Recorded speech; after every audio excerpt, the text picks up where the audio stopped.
नमस्कार, मैं नूपुर अडेगा एजुकेशन में आपका स्वागत है। आज फिर लेकर हम आए हैं बच्चों की स्थिति। बच्चों को पढ़ाना कितना जरूरी है, ये हर पेरेंट्स को, घर वालों को सोचना और समझना होगा। हम ये नहीं कहते कि माँ पिता पढ़ाई में खर्च नहीं करते। आप स्कूल भेजते हैं, ट्यूशन लगाते हैं, लेकिन पलट कर नहीं देखते कि आपके बच्चे का एजुकेशन किधर जा रहा है। क्या वो सही रास्ते में जा रहे हैं या फिर गलत की तरफ वो मुड़ रहे हैं, ये देखना बड़ा ही जरूरी है। एक तो सबसे पहले हम आपको ये बता दें कि माँ पिता सोचते हैं कि चलो 13-14 बरस का हो गया तो ये भी प्राइवेट कंपनी में जॉब कर ले और जॉब कर करके पैसे कमा करके दे। यकीन मानिए 9,000, 10,000, 11,000 तक ये जो छोटे छोटे बच्चे हैं वो कमा लेते हैं। कंपनी वाला सोचता है कि बच्चे में एनर्जेटिक होता है, बच्चा वो ज्यादा काम करता है तो और कम पैसे हमको देने पड़ते हैं, तो चुपचाप एज छिपाकर उनको रख लेते हैं। ऐसा मैंने अपने आंखों से देखा है और बहुत जल्द मैं उनको समझाने वाली भी हूँ कि छोटे बच्चे को आप जॉब पे नहीं रख सकते, ये अपराध है। कानूनी तौर पे आपको देखना होगा और कानून को समझना होगा आपको कि छोटे बच्चे काम के लिए नहीं बने हैं, देश के भविष्य के लिए, निर्माण के लिए बने हैं, स्वयं के लिए बने हैं कि स्वयं अच्छा निर्माण अगर वो कर लेंगे खुद को तो आगे देश उन्हीं पे टिका रहेगा। अगर आज वो लड़खड़ा गए तो हमारे देश का जो नींव है वो लड़खड़ा जाएगा, क्योंकि कल पूरा का पूरा देश उनके ही हाथ में जाने वाला है। हम आज हैं लेकिन वो बच्चा जो है वो देश का भविष्य है, ये सोचना बड़ा ही जरूरी है। तो आखिर देश को बचाना है तो हमें बच्चे को बचाना होगा, बच्चे की जिंदगी को बचाना होगा। जिंदगी उनको नहीं कहते कि आप सड़कों पे गुल्ली डंडा खेले, ताशबाजी करे, पिए, डिवाइस में इधर उधर की चीजें देखे, सात्विक दिमाग 13-14 वर्ष में क्या अपराध की प्रवृत्ति लिए सड़कों पे घूम रहा है, उस पे रोकना होगा, अंकुश लगाना होगा। और अंकुश के लिए हम और आपको आगे आना होगा, सोचना होगा, समझना होगा, सिर्फ अपनी जिंदगी के लिए नहीं, हमें समाज के लिए और देश के लिए भी जीना होगा। तो ये प्रवृत्ति लेकर के अगर हम आगे बढ़ते हैं तभी हमारा बच्चा एक अच्छा नागरिक बन पाएगा, जिसको पूरी दुनिया में एक पहचान मिलेगी, एक नाम मिलेगा। क्योंकि ये मत समझिए कि वो घर सिर्फ आपका घर है। जिस घर में आप हर दिन रहते हैं, आपकी दिनचर्या शुरू होती है और समाप्त होती है, फिर एक नई पहले सुबह को लेकर के आप अपने कार्य में लग जाते हैं। वो घर घर नहीं, अपने इस देश को एक घर मानिए और इसकी स्वच्छता भी जरूरी है, क्योंकि बच्चे का दिमाग स्वच्छ नहीं रहेगा, सुंदर नहीं बनेगा तो नेचुरली है वो टिकाऊ भी नहीं होगा, और बच्चे टिकाऊ नहीं होंगे तो देश हमारा कैसे टिक पाएगा। तो ये सोचने के लिए सबसे पहले शिक्षा बहुत ही जरूरी है। माँ बाप कदम पीछे कर ले, उनके माँ बाप जो छोटे छोटे बच्चे से कार्य करवाते हैं, कंपनी में भेज देते हैं या फिर कहीं ना कहीं ठेला लगवा कर कहते हैं केला बेचो, सब्जी बेचो, दिस दैट अपने पास खड़ा करवा देते हैं और कहते हैं बेचो। सुबह से लेकर शाम तक बच्चा उसी में लगा रहता है। किराने की दुकान में जाइए तो वहां पे बच्चे काम कर रहे हैं। आज हर जगह बच्चे दिखाई पड़ते हैं, आज भीख मांगते बच्चे दिखाई पड़ते हैं। आप ट्रेन के अंदर चले जाइए, वहां बच्चे कुछ बेचते और नहीं तो जूता पॉलिश करते मिल जाएंगे। सड़कों पे कार को पॉलिश करेंगे, पोछेंगे छोटे छोटे हाथों से और पैसे मांगते हैं। जूता को पोछेंगे जो लोग रिक्शे पे जाते हैं या कहीं के लिए भी जबरदस्ती पकड़ के कि पुछवा लीजिए छोटे छोटे हाथों से, और पैसे के लिए हाथ फैला देते हैं। ये देखते हैं तो बड़ा दुख होता है। तो या तो अगर बच्चे पलते नहीं तो बच्चों को गोद दे दीजिए। हम जैसे बहुत सारे लोग हैं जो आपके बच्चे को गोद लेने के लिए तैयार है, लेकिन शर्त इतनी है ना कि लिखित रूप से दे दीजिए देश के सामने, हम उसे अच्छा नागरिक मिलकर के बनाएंगे।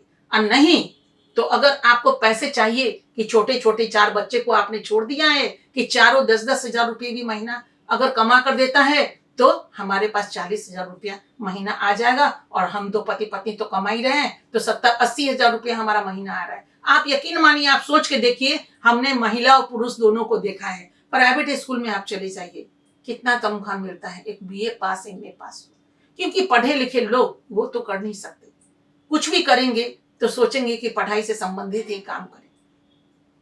बिजनेस में आगे बढ़ेंगे तो लाखों रुपए चाहिए, एजुकेशन को लेके आगे बढ़ जाते हैं तो जब स्कूल में पढ़ाने के लिए जाते हैं या फिर प्राइवेट ट्यूशन करते हैं तो आप देख लीजिए वो कितना कमा पाते हैं, 15, 20, 25 हजार। स्कूल में तो बहुत सारे स्कूल में हम देखे हैं महिलाओं को 5,500, 3,500 रुपए कमाते हुए भी मैंने देखा है। वो भी आज की तारीख में, हम 20 साल पहले की बात नहीं कर रहे हैं।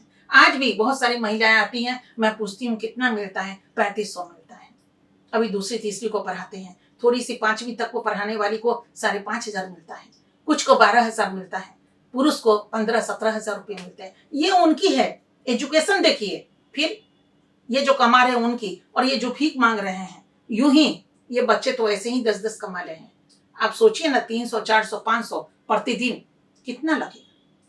मैंने देखा है बैसलरी में पानी भरते हुए, ट्रेन रुक रही है, पानी भर लिए ठंडी ठंडी, वो बोतल जो ट्रेन में फेंका हुआ रहता है, चुनने वाले लोग प्लास्टिक के बोतल उसमें थैले में जमा करते हैं, आते हैं 20-25 बेच देते हैं। आप सोचिए एक ट्रेन आई 25 बोतल ही बेच दिया 15-15 रुपए के हिसाब से, तो आप सोच लीजिए कि दिन भर में कितनी गाड़ियां आती हैं और कितना वो बोतल बेचता है।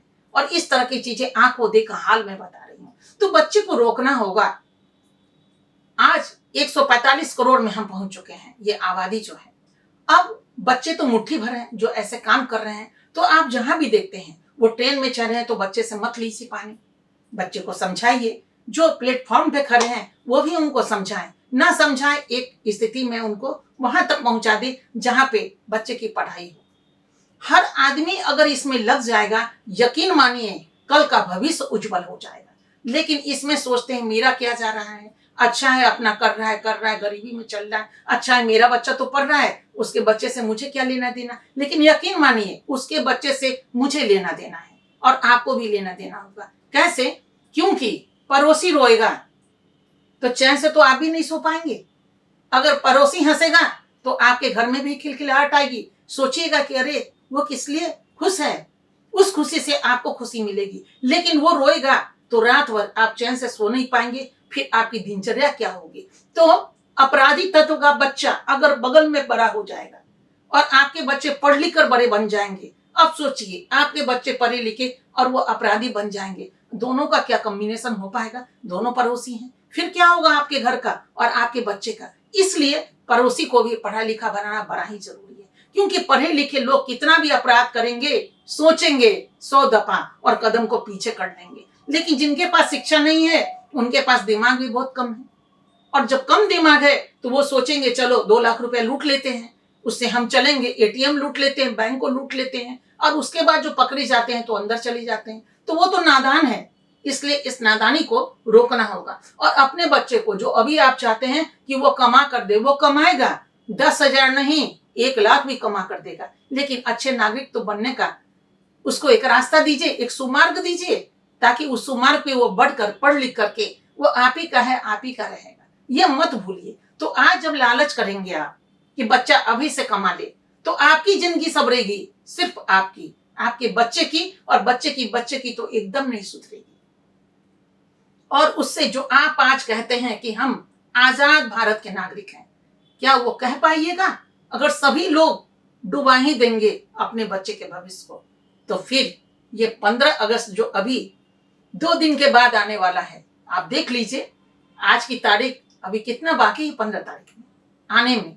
तो 15 अगस्त का जो ये हम लोग गीत गाते हैं, तो वो 15 अगस्त जो स्वतंत्रता दिवस है हमारी, ये अक्सर हम मनाते रहें, और ये मनाने में हमको अपने भविष्य, बच्चों का भविष्य तो संवारना ही पड़ेगा। अडेगा एजुकेशन इसी में तो आगे आ रहा है, बढ़ाने के लिए आपके बच्चों को, अपने बच्चों को, अपने देश के बच्चों को भविष्य को बनाने, संवारने, निखारने के लिए हमने कदम बढ़ाए। लेकिन कदम तो आपको भी बढ़ाना होगा, हाथ तो आपको भी मिलाना होगा, तभी दोनों जन मिल करके इस अभियान को हम आगे तक लिए चलेंगे। पैसे खर्च कीजिए बच्चों के भविष्य पे, यूं ही मत बच्चों को ठेला लगा करके दे दीजिए सामान बेचने के लिए। आज बहुत दर्द होता है जब छोटे छोटे बच्चों को देखते हैं, काम करके भी आकर कहेंगे मैं पढ़ना चाहता हूँ, मैं चाहता हूँ मैं भी पढ़ूं। अब सोचिए ना, दिन भर का थकान लिए वो क्या पढ़ पाएगा। तो बहुत सारे बच्चे अभी एबीसीडी से आरंभ किए हैं। सोचिए एबीसीडी का 26 लेटर बहुत लोगों को पता नहीं, तो फिर आगे की स्थिति कैसी रहेगी। तो इन बच्चों को पढ़ने में लगाइए, अभी से पैसा कमाने में मत लगाइए, नहीं तो आपकी आर्थिक स्थिति अभी सुधरेगी लेकिन भविष्य आपका ही चला जाएगा। बच्चे ढंग से पढ़ेंगे, आपके घर को बिल्कुल और भी सुंदर बना देंगे। और अगर नहीं पढ़ाइएगा तो वही अपराध की दुनिया में जाएंगे और घर खाली डब्बा बन के रह जाएगा। धन्यवाद।